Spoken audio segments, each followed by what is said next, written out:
కొత్త పెంచింది మళ్ళీ బంధు 6 వేసి ఖాళీ చేసుకున్నాం. ఇప్పుడు ఉన్నాయి మొత్తం కర్నూలు, అనంతపురం, నంద్యాల మాత్రం ఇప్పుడు కూడా రావడం కూడా చర్చలో ఉన్నాం సార్. ఇంకా 6 నెలలు ఆగురు తర్వాత మేము ఆలోచిస్తాం కానీ పెంచేది కానీ మళ్ళీ 15,000 జీతం ఇస్తారు. 100 కిలోమీటర్లు ఒకటి 400 వస్తాం. 100 కిలోమీటర్లు దాంట్లో 450 సార్. మేమేమన్నా అంటే 20,000 జీతం చేయండి. ఇంకా 2-4 సంవత్సరాల దాకా మేము తెలంగాణలో జీతాలు ఇప్పుడు 19,500 వస్తుంది సార్. మళ్ళీ మేము గురించి మాత్రమే ఉంటాయి సార్. మీరు మైలేజ్ వస్తలేదు అది అని చెప్పేసి తీసేస్తారు. ఏదో రకంగా టార్గెట్ చేసి తీసేయడం జరుగుతుంది. మరి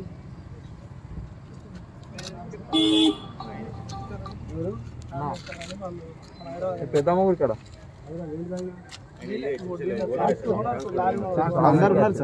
తెలంగాణ తెలంగాణ మనకాడ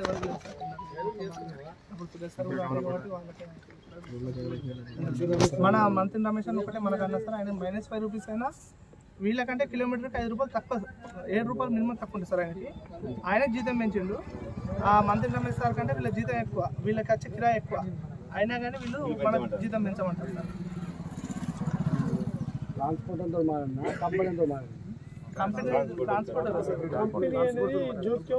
కంపెనీ సంబంధం ఉంది సార్. ఇది ఎందుకంటే టెండర్ దారుకు సంబంధం మీరు ఏదో ఒకటి క్లారిటీ చెప్తే సార్ మాట్లాడారు. ఓనర్ వాళ్ళతోనే మాట్లాడాలి. టెండర్ దారుతో లారీ ఓనర్లతో మాట్లాడాలి. అనంతపురం కర్నూలు ఒక్కడేనా అంటే సంస్థ మంత్రి రమేష్ మంత్రి రమేష్ బీజేపీ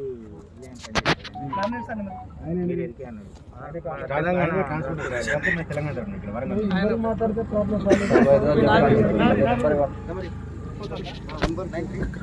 చిట్టి మీద రాసి ఫోన్ మాట్లాడతాడు. ఫోన్ చెప్పండి. నరేష్ హలో హలో ఈటెల రాజేంద్ర గారు మాట్లాడతారు.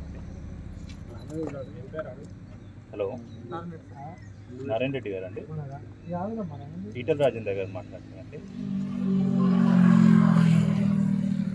నారాయణ రెడ్డి గారు ఏం లేదు, మా ఊర్లో మీ గ్యాస్ కాంట్రాక్ట్ ఉంది కదా ట్రాన్స్పోర్ట్, ఆ లారీ డ్రైవర్లు సమ్మె చేస్తారు చూడండి. 2 రోజులు సమ్మె అంటే నిరసన. తెలంగాణ వాళ్ళది పరిష్కారం అయింది, మీరు కూడా పరిష్కారం చేసుకొని ఒడగొట్టుకోండి.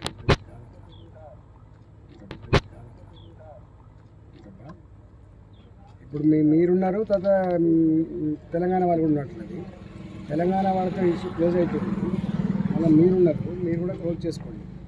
అది ఇంకా లాగకండి, ఇబ్బంది పెట్టకండి. ఓకే,